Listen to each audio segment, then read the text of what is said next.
Every time I go to a major country club, always feel it. You can always sense it. Oh, yeah. Oh. Great. Yeah, let it out. Let it out. Let it out, Karen. A well-educated black. Puerto Rico. These are animals. Look at my African American over here. They don't look like Indians to me. People are always staring at you. What are you doing here? You shouldn't be here. He hasn't been working to earn re-election. Because I'm going to be working for you. I'm not going to have time to go play golf, and believe me. He's been working to earn a spot on the PGA Tour. He is the embodiment of a con man and a walking, talking hypocrite. When I go to Texas or Florida, you always feel it. In the good old days, this doesn't happen because they used to treat them very, very rough. They're saying, why are you here? You're not supposed to be here. That's probably because that's where all the slavery was. To go back to the good old days of segregation.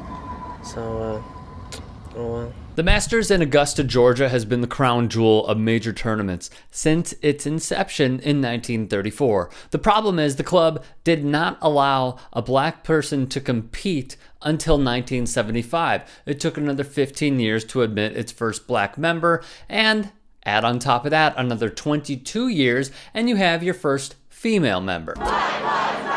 There is no question this summer's Black Lives Matter protest has sparked a new wave, mainly with white America's recognition of the black plight in this country. As the Times wrote, after a year characterized by widespread protests over racial inequality and amid an ongoing reckoning in America over race, Augusta National on Monday at last joined the conversation. He's one of the most influential people in golf. This is Lee Elder, the man who quote-unquote broke the color barrier at the Masters in 1975. He was named a starter, along with Gary Player and Trump supporter Jack Nicklaus. Alas, Augusta, Georgia and the PGA must face their own history dead in the eye. The PGA Tour had the Caucasian-only clause from 1934 to 1961, a fabric of the organization that prevented non-whites from membership and from competing on the PGA Tour. Augusta was no exception. Its two founders were Bobby Jones and Clifford Roberts. As long as I'm alive, all the golfers will be white and all the caddies will be black, Roberts notoriously said.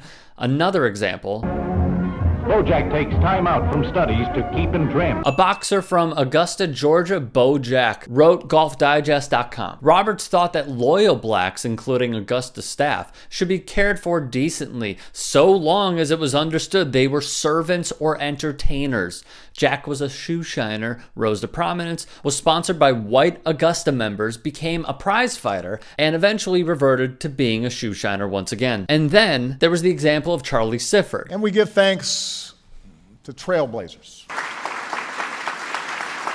who was awarded the Presidential Medal of Freedom by President Obama in 2014. Sifford, a former caddy, challenged the establishment beginning in the 50s and suffered a great deal of abuse for his efforts. That's where the Masters come into play. Sifford shot 67 to lead the Canadian Open in 1962. Shortly thereafter, according to Charlie, someone from Augusta called the clubhouse at Royal Montreal Golf Club. A sign was immediately posted on a bulletin board. The Masters Golf Tournament has announced that it will not offer an automatic invite to the winner of this year's Canadian Open, which it had in the past. Roberts would also claim that integration would mean mixed marriages, and mixed marriages are the worst, the most worthless of all in every aspect. And here's the thing. In 1973, Congress got involved. 18 members spoke on the House floor to insist that Augusta National arbitrarily invite an African American to play in the Masters. They even sent a telegram to Roberts, who replied that he was flattered and